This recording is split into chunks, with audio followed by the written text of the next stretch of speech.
Everyone. Okay, so today we are going to begin our next topic, the non-Brahman movement, and sorry for the delay in this video. All right. Okay. Now let's get to the topic. All right. So in the early 20th century, the non-Brahman movement started. Okay, non-Brahman movement, as we have seen in the Jyotirao Phule's context, that he was so against of Brahmins and Brahmana people and their power, and he wanted to prove this, that they are the early Aryans who fought with indigenous Indian people and gained power over them, okay, and considered them as inferior and themselves as superior than, than the indigenous people.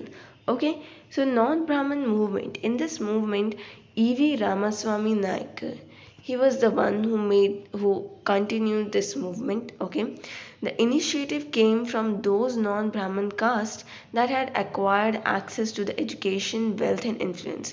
Obviously, those people of lower caste who got education, who got wealth, and who got influence, only they will be performing in non-Brahman caste, right? One who has the knowledge that what Brahmins are actually doing with them, how Brahmins are treating them, that person will definitely go against Brahmins, right? Now, they argued Brahmins were heirs of Aryan invaders. So, in this movement, what was the main argument? The main argument was that Brahmins were the main heirs of Aryan invaders who came out from the outside of India, okay, who came from the North India, right? Who had also conquered southern lands of original inhabitants of the region, means the indigenous Dravidian races. So you might be not familiar with with this term Dravidian. Basically, this term refers to an ethno-linguistic group. Okay, what is this ethno-linguistic group?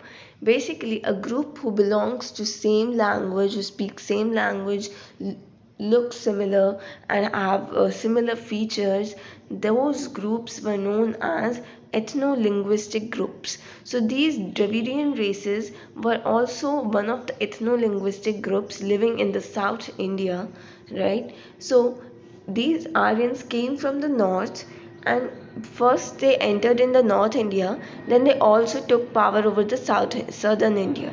Okay, now they also challenged Brahmanical claims to power.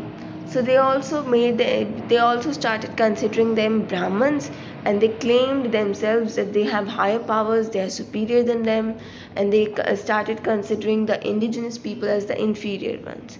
So this was all non-Brahman movement's argument was about. Now let's talk about E.V. Ramaswamy Naikar. He, he was popularly known as Periyar. Okay, so E.V. Ramaswamy Naikar belongs to a middle class family.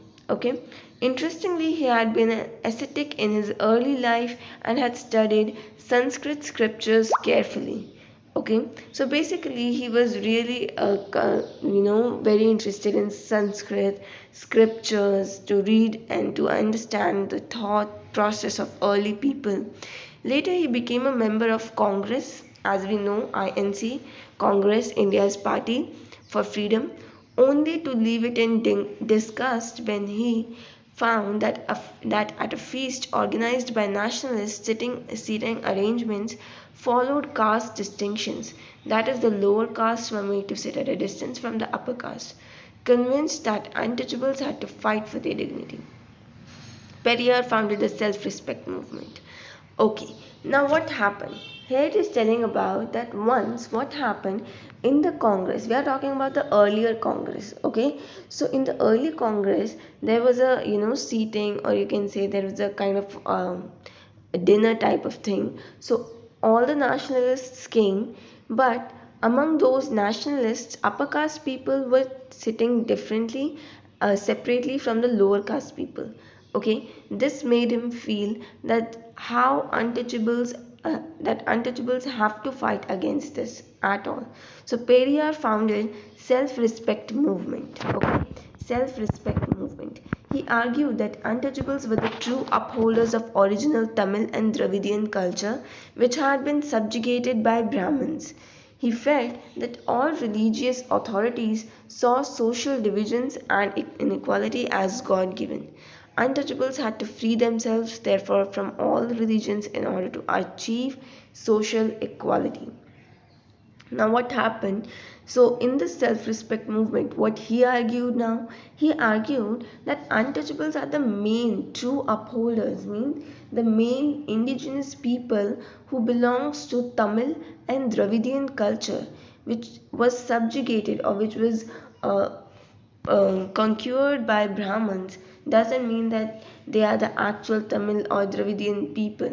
They are Brahmins and they are Aryans. He felt that what he felt now, he felt that all the religions that should not happen, and people think that all religions are God given, but God has not given any religion, any caste, any system, anything. Nothing has God given. God has only given a human. Alright. Periyar was an outspoken critic of Hindu scriptures, especially the codes of Manu, the ancient lawgiver, and the Bhagavad Gita and Ramayana.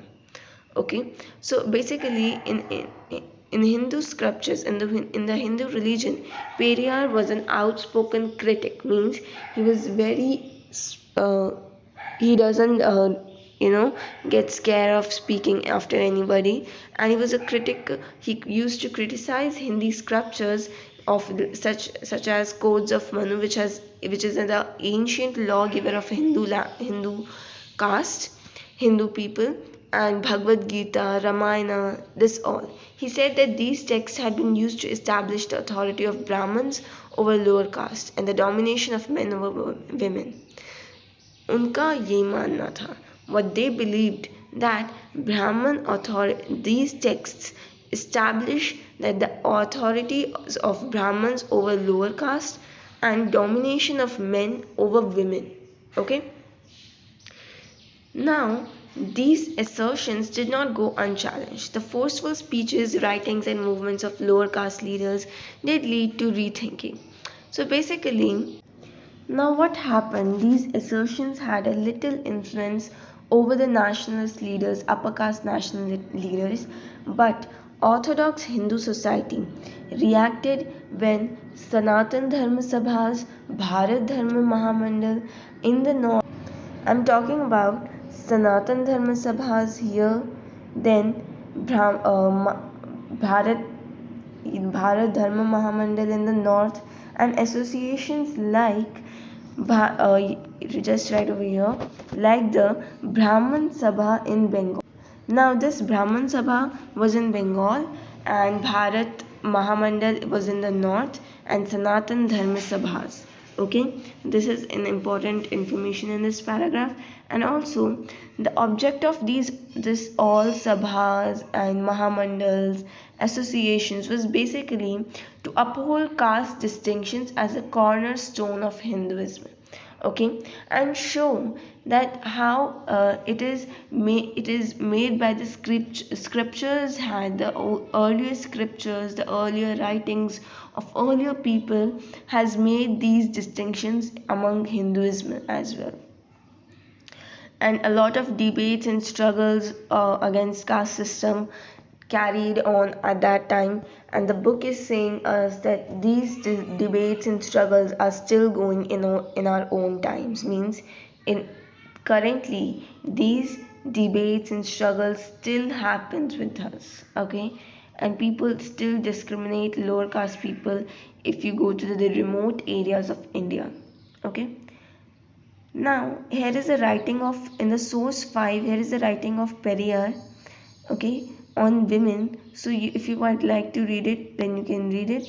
And in the next video, in the next part of the chapter, we are going to study this organizing for reform. Okay, so thank you, have a good day.